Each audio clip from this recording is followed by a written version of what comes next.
SAW pun ketakutan, kemudian dia segera turun dari Gua Hira, ya, gemetar bulu kuduknya berdiri, kemudian beliau pun ketemu Khadijah, kemudian beliau berkata sambil ketakutan, zammiluni, zammiluni, ya, selimuti aku, ketakutan, kedinginan, hatta dhahaba anhu raw, sampai hilang rasa takut. Perhatikan, ketika Nabi turun dari gunung, kemudian bilang istrinya, selimuti aku, Khadijah tidak mengatakan, ada apa, celangkan dulu, ada apa. Tidak bilang, kan saya sudah bilang, ngapain ke gunung-gunung sana, ini akibatnya. Ini bukan curhat ya, bukan. Itu wanita biasanya begitu kan. Sudah bilang jauh-jauh kan begini akibatnya, makanya enggak suruh ambil selimut. Khadijah langsung ambil selimut, langsung apa? Belum. Dalam riwayat Rasulullah berkata, subbu alayya min ma barid, tuangkan air dingin kepadaku. Khadijah ambil, tuangin air dingin. Apa yang dibilang suaminya, dia apa? Nurut. Dia tahu siapa suaminya, dia tahu bagaimana akhlak apa suaminya. Semua dilakukan, disuruh oleh Nabi, Khadijah lakukan, sampai akhirnya hilang rasa takut. Baru kemudian Nabi mengutarakan isi hatinya. Khadijah tidak bilang, ada apa, ngomong dulu, enggak. Dia biarin semua yang diperintahkan Nabi dia kerjakan. Setelah Nabi tenang, baru kemudian Rasulullah SAW berkata, laqad khasyitu ala nafsi, saya khawatir suatu keburukan menimpaku. Banyak, ada 11 pendapat kalau tidak salah, atau sekian pendapat disebut oleh Ibnu Hajar dalam Fathul Bari. Di antaranya ada yang mengatakan Nabi takut dia gila. Ini apa selama ini, ya? Batu kirim salam, batu menyalami, mimpi seperti itu, ada orang peluk dia, nah siapa ini, ya? Tapi lihat Khadijah radhiyallahu anha, istri yang sangat cerdas. Ketika suaminya ketakutan, aku khawatir keburukan menimpa kepadaku, maka Khadijah langsung menenangkan hati suaminya dengan berkata, kalla fawallahi abshir la yukhzikallahu abada. Sekali-sekali tidak, wahai suamiku, bergembiralah, Allah tidak akan menghinakan engkau selama-lamanya. Kenapa? Khadijah sebutkan dalil, bukan asal ngomong aja.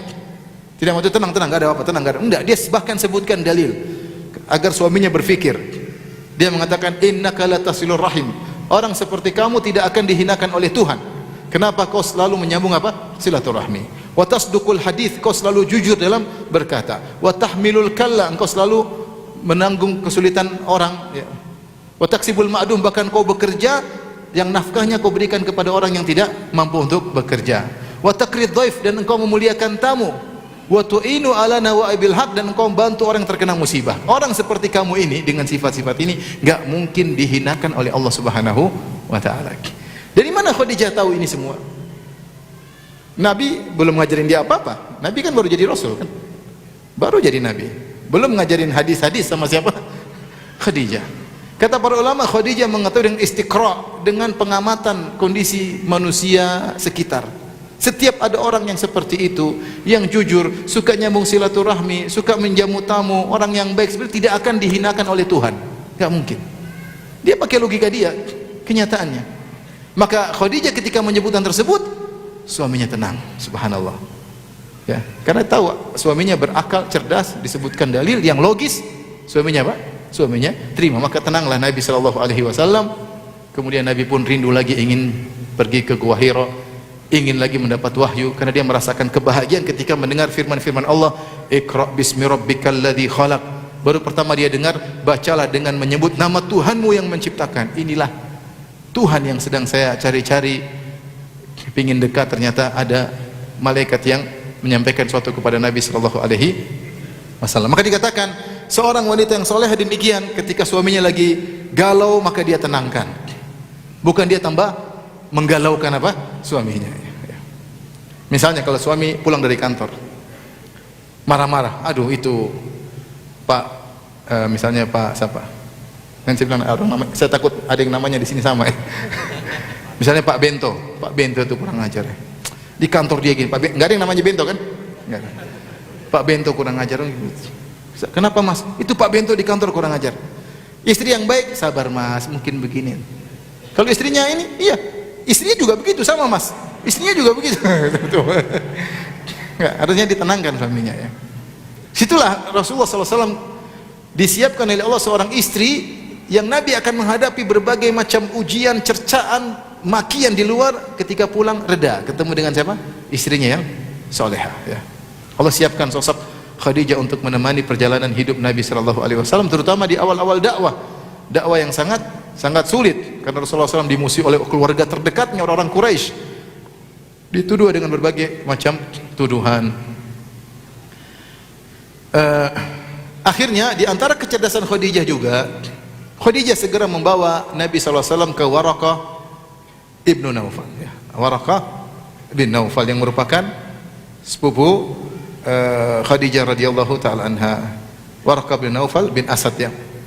Maka Waraqah bin Naufal adalah seorang yang dia tanassar, dia beragama Nasrani, dan dia belajar Injil. Mungkin dia belajar Injil yang masih valid, dan dia bertauhid kepada Allah Subhanahu wa taala. Maka untuk menenangkan Nabi, kemudian Khadijah membawa suaminya. Kemudian Waraqah berkata, ada apa yang terjadi dengan engkau wahai Muhammad? Maka Muhammad pun cerita, Rasulullah SAW bercerita. Maka kemudian Waraqah memberi semangat kepada Nabi. Kata Waraqah, tidak datang kepadamu kecuali seperti yang datang kepada Nabi Musa, Namus, yaitu Jibril alaihissalam, ya. Dan tidak ada, kemudian kata Waraqah, kalau saya masih hidup sampai engkau berdakwah, ya, la ansurannaka nasran muazzara, saya akan tolong engkau dengan pertolongan yang kuat, ya. La hina yukhrijuka qaumuka, ya, la ya laitani kuntu jad'an hina akhrajaka qaumuka la ansurannaka nasran muazzara. Sesungguhnya seandainya saya masih muda ketika kau akan diusir oleh kaummu, maka aku akan menolong engkau dengan pertolongan yang sangat kuat. Maka Nabi kemudian berkata, al-mukhrijiyahum, apakah mereka akan mengusirku? Kata Waraqah bin Naufal, tidak ada seorang pun yang datang seperti yang kau bawa, kecuali illa udi, kecuali akan dimusuhi. Kemudian tidak berapa lama Waraqah bin Naufal pun meninggal dunia. Ini semakin menguatkan Nabi. Waraqah memberikan nasihat kepada Nabi bahwa sini telah turun kepadamu malaikat yang beri wahyu kepadamu sebagaimana malaikat yang turun kepada Nabi Musa alaihissalam. Maka mulai saat itulah Rasulullah SAW pun mulai membawa beban tugas kenabian untuk mendakwahkan Islam. Dan inilah kita lihat bagaimana peran Khadijah radhiyallahu taala anha di awal-awal dakwah Nabi sallallahu alaihi wasallam, ya. Kita tahu dialah orang yang pertama kali masuk apa? Islam. Kemudian bagaimana dia menenangkan hati Nabi sallallahu alaihi wasallam ketika Nabi menghadapi permasalahan di luar. Yang ketiga, Khadijah memberikan seluruh hartanya untuk Nabi dalam berdakwah. Seluruh hartanya dia serahkan kepada Nabi sallallahu alaihi wasallam untuk berdakwah. Kemudian Khadijah radhiyallahu taala anha bersusah payah ngurus anak-anak Nabi 6 orang. Ngurus anak-anak Nabi sallallahu alaihi wasallam dengan sebaik-baiknya di rumah agar Nabi bisa konsentrasi berdakwah di luar sana, ya. Bahkan ketika Nabi diboikot di Syekh Abi Talib, maka Khadijah menemani Rasulullah SAW untuk sama-sama diboikot di Syekh Abi Talib, padahal dia bukan dari Bani Hashim, yang diboikot Bani Hashim. Tapi Khadijah meskipun dari bukan Bani Hashim, dia tetap menemani suaminya untuk diboikot di Syekh Bani Abi Talib selama 3 tahun. Jadi ini semua adalah peran Khadijah radhiyallahu taala anha. Baik. Demikian juga di antara peran Khadijah adalah kesabaran Khadijah terhadap keluarga Nabi yang diganggu. Di antara hal yang menyedihkan bagi seorang dai, ketika bukan cuma dia saja yang diganggu, tapi ketika keluarganya juga diusik. Ini hal yang sangat menyedihkan. Sebagaimana dialami oleh Nabi sallallahu alaihi wasallam. Kalau Nabi saja yang diganggu mungkin bisa dihadapi, tapi ketika keluarga diganggu semakin berat. Ketika Nabi SAW mulai berdakwah, putri-putri Nabi sudah menikah kecuali Fatimah. Fatimah menikah dengan Ali bin Abi Thalib, tapi Zainab sudah menikah dengan Abul As. Kemudian Ruqayyah dan Ummu Kulthum sudah menikah dengan sepupu-sepupunya, yaitu Utbah dan Utaibah, putra-putranya Abu Lahab. Maka ketika Nabi mulai berdakwah, orang Quraisy pun marah. Orang-orang Quraisy mengatakan, kita sibukkan Muhammad dengan keluarganya biar dia tidak bisa berdakwah. Bikin masalah di keluarganya. Gimana caranya? Suruh suami-suaminya ceraikan putri-putrinya. Mereka datang kepada Utbah dan Utaibah, ceraikanlah Ruqayyah dan Ummu Kulthum. Kalau kamu menceraikan, kami akan berikan kau perempuan yang paling cantik yang kau mau dari Quraisy. Akhirnya mereka menceraikan putri-putri Nabi. Dan ini berat bagi Nabi. Putri diceraikan, ujian tersendiri. Khadijah juga bagaimana tidak sedih, putrinya apa diceraikan. Kemudian mereka datang kepada Abul As. "Wahai Abul As, ceraikan Zainab, maka kami akan nikahkan engkau dengan wanita mana saja yang kau sukai." Tapi Abul As tidak mau. Abul As tidak mau karena Abul As adalah ponakannya siapa? Khadijah radhiyallahu taala anha, ya. Dan yang menikahkan Abul As dengan Fatimah adalah dengan gagasan Khadijah agar Abul As menikah dengan Fatimah radhiyallahu taala anha, dengan Zainab radhiyallahu taala anha, ya. Ini di antara peran-peran Khadijah dalam menjalani kehidupan rumah tangga bersama Nabi sallallahu alaihi wasallam. Semua pengorbanan dilakukan oleh oleh Khadijah radhiyallahu taala anha. Dan dari sini kita bisa tahu bagaimana sebab Nabi sangat cinta kepada Khadijah radhiyallahu taala anha, ya. Karena semua dikorbankan oleh Khadijah untuk Rasulullah sallallahu alaihi wasallam, ya.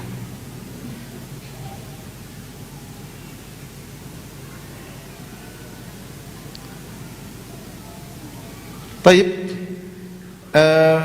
kapan wafatnya Khadijah? Khadijah radhiyallahu taala anha wafat sekitar tahun 10 kenabian. Tahun 10 kenabian, ya. Kita tahu Nabi di Mekah 13 tahun. Setelah 13 tahun baru hijrah. Setelah berhijrah baru namanya tahun pertama hijriyah. Selama di Mekah namanya tahun-tahun apa? Kenabian. Khadijah radhiyallahu anha wafat pada sekitar tahun 10 kenabian, dan wafatnya Khadijah berbarengan dengan wafatnya Abu Talib. Maka tahun wafatnya Abu Talib dan Khadijah dikenal oleh para ahli sejarah dengan amal huzn, yaitu tahun kesedihan. Karena Nabi sangat bersedih ketika itu. Kenapa sangat bersedih? Karena dalam dakwah Nabi ditopang oleh Abu Talib ketika berdakwah di luar, di mana Abu Talib meskipun kafir tapi dia pasang badan, siap tidak ada yang boleh mengganggu ponakanku, dia harus berhadapan dengan saya. Dan Abu Talib pasang badan sehingga Nabi tidak bisa diganggu secara fisik, hanya diganggu secara lisan. Dan akhirnya Abu Talib meninggal dunia. Ternyata penopang Nabi dalam rumah, kalau Nabi bermasalah pulang ke rumah ada pelipur lara, dialah istrinya Khadijah. Ternyata Khadijah juga meninggal dunia. Maka ini sangat menyedihkan Nabi SAW, sehingga tahun tersebut disebut dengan Amul Huzn. Dan para ulama mengatakan Khadijah radhiyallahu taala anha, ya, mendapatkan pahala yang sempurna dari Allah Subhanahu wa taala karena dia tidak merasakan dunia sama sekali. Berbeda dengan istri-istri Nabi yang lain. Istri-istri Nabi yang lain mereka merasakan keberhasilan Islam. Nabi sallallahu alaihi wasallam sudah berhijrah ke kota Madinah dan Nabi sudah mendirikan negara Islam. Nabi menjadi penguasa kota Madinah dan Nabi bahkan bisa menyerang musuh. Bahkan Nabi menaklukkan kota Makkah. Artinya banyak kemenangan-kemenangan dan Nabi memiliki 9 istri. Itu semua tidak dirasakan oleh Khadijah. Yang dirasakan oleh Khadijah kesusahan semuanya. Kehidupannya penuh dengan apa? Kesusahan. Sehingga sebenarnya mengatakan Allah menyempurnakan pahala bagi apa? Khadijah. Makanya sebagian sahabat radhiyallahu anhum, mereka ketika mendapatkan kemewahan yang banyak mereka merasa gelisah. Itu diucapkan oleh beberapa seorang sahabat, seperti diucapkan oleh Abdurrahman bin Auf, ya. Ya. Kemudian juga diucapkan oleh Khabbab bin Al-Arat. Ya, sebagian sahabat mereka mengatakan kami tidak seperti Mus'ab bin Umair. Mus'ab bin Umair radhiyallahu taala anhu meninggal dalam kondisi tidak membawa apa-apa. Tadinya seorang pemuda yang sangat kaya raya, kemudian masuk Islam, kemudian diboikot oleh ayah dan ibunya, kemudian jadi miskin, kemudian bajunya ditambal-tambal, yang tadinya bajunya necis, harum, kemudian bajunya tambal-tambal, tadinya kulitnya halus jadi berkerut, ya. Ya. Kemudian beliau dakwah di kota Madinah sehingga banyak orang penduduk kota Madinah masuk Islam gara-gara dakwah Mus'ab bin Umair radhiyallahu anhu. Kemudian meninggal ketika perang Uhud, untuk kain kafan saja tidak cukup. Kunna idza ghattainahu, ya. Kalau kami tutup dengan kain kafan tersebut kepala beliau, badat rijlahu, maka kedua kakinya kelihatan. Kalau kami tutup kakinya, kepalanya kelihatan. Kain kafan saja tidak punya. Abdurrahman bin Auf ketika mau buka puasa tidak jadi makan gara-gara ingat Mus'ab bin Umair. Dia khawatir kenikmatan yang dia rasakan adalah kenikmatan pahala yang disegerakan. Jadi sebagian sahabat punya fikih, Kenikmatan yang kita dapatkan banyak ini adalah pahala yang disegerakan. Sementara seperti Musa bin Umair, pahalanya sempurna di mana? Di akhirat. Ini fikih sebagian ulama, fikihnya sebagian sahabat seperti Umar bin Khattab, kemudian sebagian sahabat, sehingga mereka tidak suka hidup bermewah-mewah. Makanya sebagian ulama ketika menyebutkan bagaimana Khadijah radhiyallahu anha hidup dari awal kehidupannya sampai Rasulullah meninggal semuanya dalam kesulitan, semuanya intimidasi dari orang Quraisy. Kenapa? Agar Allah menyempurnakan apa? Pahalanya. Dan ini peringatan bagi kita ikhwan, kalau ada di antara kita yang hidupnya mungkin susah dalam kehidupan ini, bersabar ya. Bisa jadi Allah ingin sempurnakan pahala di mana? Di akhirat. Ketika kita dapat kehidupan yang mewah, maka kita hati-hati, jangan sampai kemewahan tersebut melalaikan kita untuk ingat Allah Subhanahu wa taala. Ya. Karena sebagian sahabat memahami kenikmatan yang disegerakan adalah pahala yang disegerakan. Orang yang tidak mendapatkan kenikmatan, maka pahalanya sempurna di akhirat. Ini fikih sebagian apa? Sahabat. Nah, maksud saya ini sebagai hiburan bagi sebagian. Tidak semua kita hidup berada, tidak semua kita hidup apa? Berkecukupan. Ya. Lihat bagaimana istri-istri Nabi sallallahu alaihi wasallam, ya. Bahkan setelah Nabi di kota Madinah juga Nabi hidupnya kafaf. Di antara doa Nabi sallallahu alaihi wasallam, Allahumma ja'al rizqa ali Muhammadin qutan. Ya Allah, jadikanlah rezeki keluarga Muhammad qut, maksudnya kafaf. Pas, tidak berlebihan, tidak kurang. Itu doa Nabi sallallahu alaihi wasallam. Tidak berlebihan tapi tidak apa? Tidak kurang. Kekurangan juga repot, berlebihan juga berbahaya.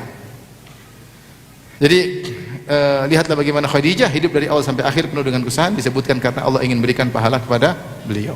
Dan di antara kabar gembira bagi Khadijah radhiyallahu taala anha bahwasanya Jibril mengabarkan ya surga bagi Khadijah radhiyallahu taala anha ya. Suatu hari ketika Rasulullah SAW sedang di rumah Khadijah dan Khadijah sedang di luar, Jibril datang kepada Nabi sallallahu alaihi wasallam. Kemudian Jibril berkata, "Ya Rasulullah, hadhi Khadijatu qad atat." Wahai Rasulullah, sungguhnya Khadijah telah datang. Ma'aha inaun fihi idamun aw ta'amun aw syarabun. Dia bawa bejana isinya makanan atau minuman atau idam, itu seperti marok atau kuah, sayur. Fa idza hiya atatka faqra 'alaiha salam min rabbiha wa minni. Jika dia datang kepada engkau, sampaikanlah salam dari Rabbnya dan dariku. Wa basyirha bi baitin fil jannah min qasabin la sakhaba fihi wala nasab. Dan kabarkanlah kepada Khadijah bahwasanya dia telah mendapatkan surga, istana di surga yang terbuat dari mutiara, tidak ada suara hiruk pikuk dan tidak ada keletihan di dalamnya. Kita ingin membahas hadis ini. Kemudian ketika datang Khadijah, Rasulullah sampaikan ada salam dari Allah, dari salam dari Jibril, maka Khadijah menjawab, ya, Innallahu wassalam wa ala Jibril salam wa alaikas salam. Allah dialah assalam dan kepada Jibril salam dan kepada engkau salam. Saya ingin berhenti dalam hadis ini. Pertama, hadis ini kabar gembira bahwasanya Khadijah masuk apa? Surga. Dan di antara keistimewaan Khadijah, Allah kirim salam kepada siapa? Khadijah. Subhanallah. Kita aja kalau dikirim salam sama Pak RT senang atau tidak? Pak RT, Pak RT, Pak RW. Ini bukan kalau presiden kirim salam kita senang. Raja kirim salam kita senang, apalagi Allah Subhanahu wa taala pencipta alam semesta mengirim salam kepada Khadijah. Luar biasa, Allah kirim salam kepada Khadijah. Kemudian Jibril juga kirim salam kepada apa? Khadijah. Kemudian Jibril suruh Nabi untuk memberi kabar gembira bahwasanya Khadijah telah mendapatkan istana yang terbuat dari mutiara. Yang sifat istana tersebut la sakhabu fihi wala nasab. Tidak ada hiruk pikuk dan tidak ada keletihan. Kata para ulama, al-jaza' min jinsil amal, balasan sesuai dengan perbuatan. Khadijah selama menjadi istri Nabi tidak pernah mengangkat suara sama sekali. Ini perkataan sebagian ulama. Sehingga ketika di surga dia tidak mendapatkan suara teriak-teriakan. Kenapa selama di dunia dia tidak pernah mengangkat suara sama suaminya sama sekali? 25 tahun tidak pernah mengangkat suara. Saya tanya sama antum, siapa yang istrinya tidak pernah mengangkat suara? Coba angkat tangan. Coba, saya mau kasih hadiah. Ada tidak? Ada Ustaz, jomblo. Ya jomblo, belum tahu. Belum tahu. Enggak, yang sudah nikah, istrinya tidak berangkat suara, angkat tangan. Ada? Ada tidak? Hah? Ada? Masya Allah. Oleh istrinya orang mana, Mas? Orang Bandung, Masya Allah. Ada ternyata, alhamdulillah. Baru berapa tahun menikah? Baru setahun. Belum. Tunggu 10 tahun lagi, sebentar. Tapi alhamdulillah, semoga bertahan. Ada, alhamdulillah, baru setahun. Terus tahun. Jadi, subhanallah, tidak pernah angkat suaranya selama 25 tahun. Kemudian tidak ada keletihan. Kenapa? Kata para ulama, Khadijah bersusah payah ngurusi anak-anak Nabi agar Nabi bisa konsen untuk apa? Berdakwah. Maka Khadijah konsen, letih ngurus anak di rumah, ini hartanya semua kasih Nabi sallallahu alaihi wasallam. Maka tidak ada keletihan lagi setelah itu. Setelah dia meninggal tidak ada keletihan. Keletihan cukup ketika dia hidup di apa? Di dunia. Ya. Ini di antara keutamaan Khadijah dan di antara cerdasnya Khadijah. Ketika dikatakan kepada dia, wahai Khadijah, Rasulullah berkata, Allah kirim salam buat kamu. Apa kata Khadijah? Khadijah tidak mengatakan salam balik sama Allah. Karena memang Allah tidak perlu disalami. Salam Allah sumber keselamatan, paham? Allah mengatakan, maka Khadijah mengatakan, innallaha huwas salam. Allah lah dialah sumber keselamatan. Tapi kepada Jibril, keselamatan bagi Jibril. Karena Jibril juga butuh apa? Keselamatan. Dan wa alaikas salam, dan kepada engkau wahai Muhammad juga butuh apa? Salam. Ini di antara cerdasnya siapa? Khadijah radhiyallahu taala anha. Ini kalau cari istri yang cerdas, jangan yang apa? Agak enggak cerdas, jadi repot. Kalau agak cerdas, kita ngobrol kadang enggak nyambung ya. Iya tak? Ya. Kayak tahu aja. Taib. Jadi ini di antara istimewa Khadijah radhiyallahu taala anha. Inilah yang menjadikan Aisyah radhiyallahu taala anha sering cemburu kepada Khadijah. Dan Rasulullah sallallahu alaihi wasallam meskipun Khadijah sudah meninggal, ya, Rasulullah SAW sering menyebut-nyebut Khadijah. Sering cerita tentang apa? Khadijah. Sampai Aisyah berkata, "Kana Nabi sallallahu alaihi wasallam yuksiru dzikraha." Rasulullah sallallahu alaihi wasallam sering menyebut Khadijah. Ini yang cerita siapa? Wanita yang paling dicintai oleh Nabi.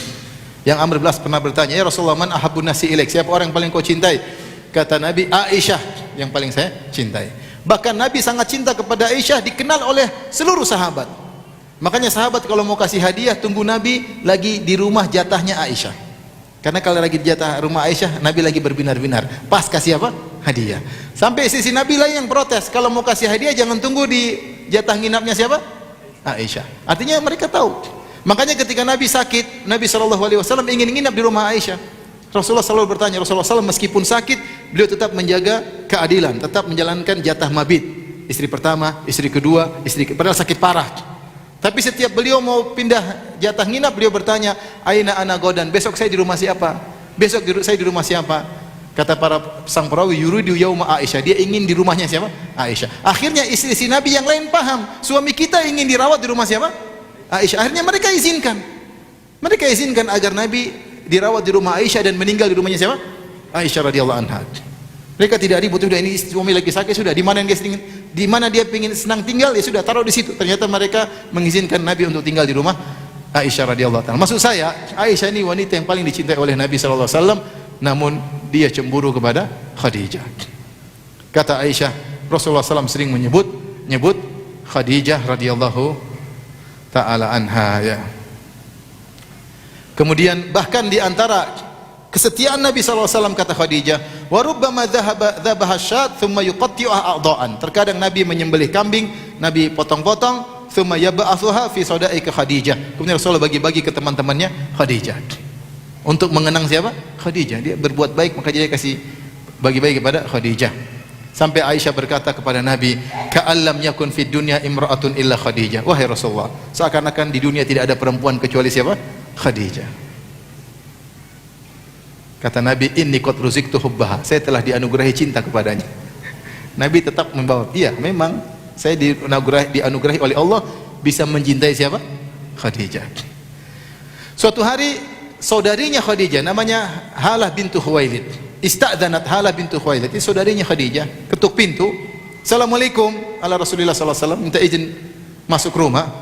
Fa arafa istidzana Khadijah farta'ali dzalik. Nabi dengar suara Halah, Nabi bahagia karena suara Halah mirip dengan suara Khadijah. Biasanya kalau kakak beradik perempuan suaranya apa? Mirip. Jadi ingat siapa? Khadijah. Kata Allahumma hal. Kata Nabi, itu halah. Mirip dengan suara Khadijah. Sampai Aisyah pun cemburu. Dia mengatakan, "Ma tadhkuru min ajuzin min ajaizi Quraisy hamra'is sidqain." Yang kau sebutkan Khadijah, Khadijah hanyalah seorang nenek tua dari orang-orang Quraisy. Giginya sudah merah, artinya gusinya merah, tidak ada giginya lagi. Halakat fid dahar, sudah meninggal dunia. Qad abdalakallahu khairan minha, Allah telah ganti dengan yang lebih baik. Apa kata Nabi sallallahu alaihi wasallam? Nabi bantah Aisyah. Kata Nabi, "Ma abdalani Allahu khairan minha." Allah tidak pernah menggantikan Khadijah dengan yang lebih baik. Subhanallah.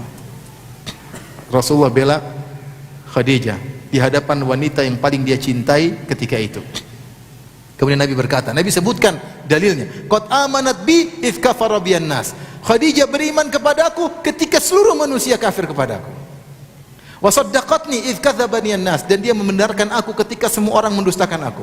Wa wasatni bimaliha idz haramani an-nas, dan dia bantu dengan hartanya, bantu aku ketika semua orang tidak ada yang bantu aku.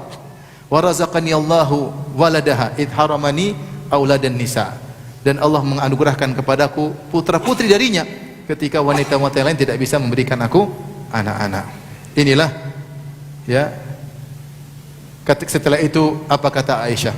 Walladzi ba'atsaka bil haqq la adzkuruha ba'da hadza illa bi khair. Demi Allah yang mengutusmu dengan kebaikan wahai Rasul, aku tidak akan nyebut-nyebut Khadijah lagi kecuali kebaikan setelah ini. Udahlah. Jadi Rasulullah bantah, tapi Rasulullah sebutkan apa? Dalil. Ketika sebutkan dalil baru Aisyah paham. Ya pantas. Semua orang mendustai Nabi, Khadijah membenarkan. Semua orang kafir kepada Nabi, Khadijah beriman. Semua orang pelit, Khadijah tidak pelit. Bagaimana Rasulullah tidak cinta kepada Khadijah radhiyallahu taala anha? Inilah ikhwan dan akhwat yang rahmatillah subhanahu wa taala tentang Khadijah radhiyallahu taala anha. Dan ada satu kejadian yang buat Nabi ingat kepada Khadijah sebagai penutup kajian ini ketika perang Badar, itu tahun kedua Hijriah, yaitu sekitar 5 tahun setelah Khadijah wafat. Khadijah wafat sekitar 10 tahun kenabian. Setelah itu 3 tahun lagi di Mekah, setelah itu berhijrah. Pada tahun 2 Hijriah, itu tahun ke-15 sejak Nabi diangkat menjadi seorang nabi, maka terjadi perang Badar. Akhirnya datang orang-orang Quraisy menyerang kota Madinah, terjadilah perang di kota Badar, dan akhirnya kaum muslimin yang menang, dan akhirnya banyak orang-orang yang ditawan. Di antara yang ditawan adalah keluarga-keluarga Nabi sendiri. Di antaranya Aqil bin Abi Thalib, masih kafir ketika itu, ditawan. Di antaranya Abbas bin Abdul Muttalib, paman Nabi, juga ditawan. Di antaranya mantu Nabi, Abul As bin Rabi, suaminya siapa? Zainab. Maka setelah itu Nabi SAW mengumumkan, siapa yang ingin menebus mereka silakan tebus, tapi harus pakai uang, emas, dinar, dirham untuk menebus orang-orang ini. Silakan bawa pulang. Akhirnya mulailah orang-orang pada menebus. Al-Abbas bin Abdul Muttalib menebus dirinya dengan harta yang banyak. Aqil juga menebus dirinya. Tinggallah Abul As bin Rabi. Maka datang kabar Zainab lagi di Madinah, bahwasanya ayahnya Muhammad SAW menawan suaminya, dan ayahnya minta tebusan. Siapa yang ingin nebus kerabatnya silakan. Dan Zainab tidak punya apa-apa ketika itu, maka dia pun mengambil sebagian harta, dan dia ambil kalung yang dia pakai, diletakkan untuk menebus suaminya. Kalung itu adalah kalung yang sering dipakai oleh Khadijah. Jadi yang menawarkan Abul As bin Rabi untuk menikah dengan Zainab siapa?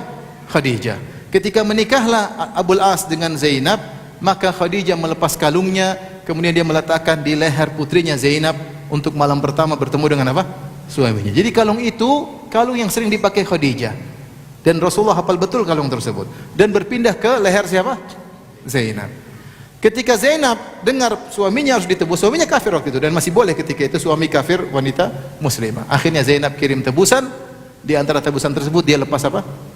Kalungnya, dia taruh, dia kirim kepada Nabi sallallahu alaihi wasallam. Falamma ra'aha Rasulullah sallallahu alaihi wasallam raqalaha riqatan syadidah. Ketika Nabi melihat kalung tersebut, maka Nabi sangat-sangat sedih. Subhanallah, dia lihat kalung yang sering dipakai oleh siapa? Istrinya Khadijah yang sangat dia cintai. Maka kenangan indah semua kembali lagi di benak Nabi sallallahu alaihi wasallam. Maka Nabi kemudian berkata, in ra'aitum an tutliqa laha asiraha wa taruddu 'alaiha alladhi laha. Bagaimana para sahabatku, bagaimana menurut kalian jika kita kembalikan saja Abul As kepada istrinya Zainab, dan kita kembalikan harta yang dia kirim. Itu kalung. Maka pada saat berkata, silakan wahai Rasulullah sallallahu alaihi wasallam. Akhirnya dikembalikanlah kalung tersebut kepada Zainab, dan suaminya dikembalikan kepada siapa? Zainab radhiyallahu taala anha. Inilah ikhwan dan akhwat yang dirahmati Allah Subhanahu wa taala, kisah singkat tentang Khadijah bintu Al-Khuwailid ya.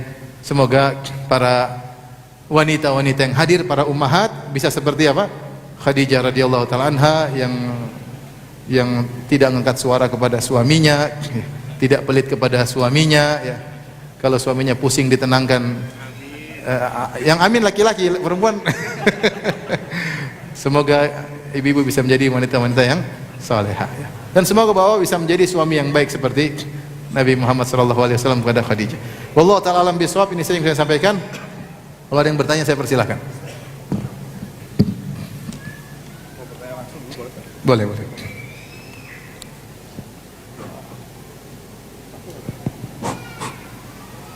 Bismillahirrahmanirrahim. Assalamualaikum warahmatullahi wabarakatuh. Izin bertanya Ustadz, di kalangan masyarakat sering terdengar istilah Khadijah Al-Kubro dan Fatimah Az-Zahra. Apa makna kedua kata ini, Al-Kubro dan Az-Zahra, dan apakah benar istilah ini berasal dari orang-orang Syiah?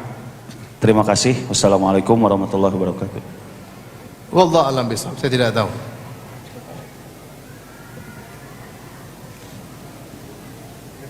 Ya, silakan berikut. Bismillah, Assalamualaikum warahmatullahi wabarakatuh. Waalaikumsalam warahmatullahi wabarakatuh. Afwan Ustadz, minta doanya untuk anak-anak kami, Aisyah, Umar, Rifka, Bian. Izin bertanya Ustadz, yang pertama tips tentram dalam rumah tangga. Tips apa? Tips tentram dalam rumah tangga. Yang kedua, setelah menikah 3 tahun belum ada perubahan dari istri, masih suka membentak anak-anak. Terkadang terlihat tidak ikhlas mengurus rumah dan anak-anak. Mohon doanya Pak Ustadz agar kami langgeng dan bisa berubah. Rasulullah SAW bersabda dalam hadis yang hasan, Inna Allaha idha arada bi ahli khaira, ya, bi ahli baitin khairan, adkhala alaihimur rifqa. Jika Allah menghendaki kebaikan pada suatu keluarga, maka Allah masukkan kelembutan pada keluarga tersebut ya. Maka kita dalam kehidupan rumah tangga jangan suka angkat suara. Alhamdulillah suami kita orang berakal, istri kita juga orang berakal, bicara dengan tenang, tidak perlu ngangkat apa? Suara. Betapa sering setan membisikkan kepada kita dengan angkat suara, dengan keras, dengan teriak-teriak, akan memperbaiki suasana. Namun ketahuilah kelembutan lebih baik ya. Kata Nabi sallallahu alaihi wasallam, wala yazalu rifqu fi syai'in illa zana. Tidaklah ma adkhala rifqu fi syai'in illa zana. Wala yunzau an syai'in illa syana. Tidaklah kelembutan masuk pada sesuatu kecuali akan menghiasinya, dan tidaklah dicabut kecuali akan merusaknya. Kenyataan bahwasanya dengan kelembutan lebih mendatangkan keberhasilan ya. Dalam kehidupan rumah tangga, sebagian orang teriak-teriak terus sama anaknya. Anaknya dibebal, kepala batu, keras kepala, karena terbiasa dengan omelan harian yang dia dengar, akhlaknya pun buruk.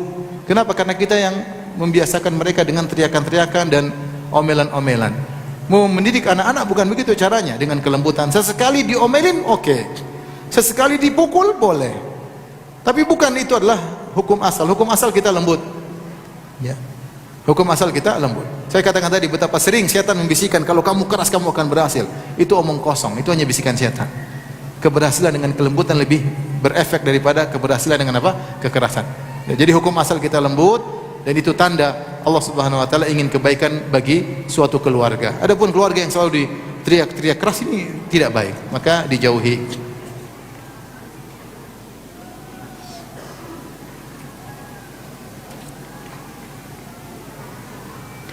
Bagaimana menunda istri yang selalu menunda-nunda waktu sholat wajib, padahal istri ana dalam hal mendengarkan kajian sunnah di TV tidak pernah absen, selalu standby. Syukran atas nama fulan.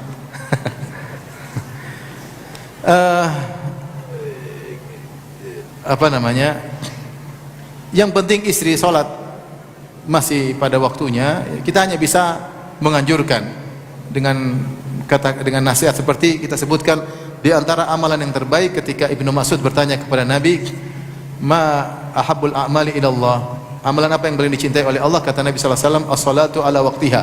Salat pada waktunya. Banyak ulama menafsirkan maknanya adalah salatu fi awwal waqtiha, fi awwali waqtiha, yaitu salat di awal waktu. Ini adalah amalan yang paling dicintai. Ya, ketika ada panggilan, segera kita memenuhi panggilan Rabbul Alamin yang menciptakan kita, yang beri rezeki kepada kita, yang beri kebahagiaan kepada kita, yang beri anak kepada kita. Ketika dia panggil, kita langsung menyambut apa? Panggilannya, tidak kita tunda-tunda. Kecuali ada kemaslahatan tertentu, baru kita tunda, dan itu dibolehkan, tidak ada masalah. Kita hanya bisa sampaikan demikian. Tapi selama istri masih sholat di range waktu tersebut, dia masih tidak berdosa. Ya, misalnya dia sholat duhur jam 2, oke, nggak ada masalah. Dia sholat asar misalnya jam 4:30, masih boleh. Ya, dia sholat subuh misalnya 5:30, masih boleh. Dia tidak berdosa. Cuma kita bisa menganjurkan. Artinya kita tidak boleh marah selama dia belum terjerumus dalam dosa, paham? Kecuali terjerumus dalam dosa baru kita marah. Ini dia belum terjerumus dalam dosa, dia masih melakukan hal yang boleh, maka kita hanya bisa nganjurin aja, ini ibadah yang paling baik. Jangan tunda-tunda biar tidak kelupaan. Dengan kata-kata yang baik, ini amal yang paling dicintai oleh Allah Subhanahu wa taala. Salat di awal waktu, dan itu kebiasaan Nabi. Nabi SAW selalu salat di awal waktu, kecuali dua hal. Rasulullah SAW menunda waktu salat Isya, dan Rasulullah SAW terkadang menunda waktu salat Zuhur ketika musim sangat panas karena ada maslahat. Tapi selainnya Rasulullah SAW selalu salat di awal apa? Waktu. Tapi tidak perlu berkelahi, tidak perlu ribut, karena istri belum melakukan dosa, paham? Dia hanya meninggalkan yang lebih baik. Wallahu a'lam bishawab. Jangan sedikit-sedikit marah ya. Ingat, istri antum bukan Khadijah dan antum bukan Nabi sallallahu alaihi wasallam. Udahlah, nasihat baik-baik aja, pelan-pelan ngobrol baik-baik ya. Enggak. Ustaz, alhamdulillah ana menikahi seorang janda yang mempunyai anak. Namun terdapat sedikit masalah terkait anak tersebut. Karena selama ini dijaga dan diurus orang tua istri anak, dan mereka tidak mengizinkan untuk dibawa oleh kita.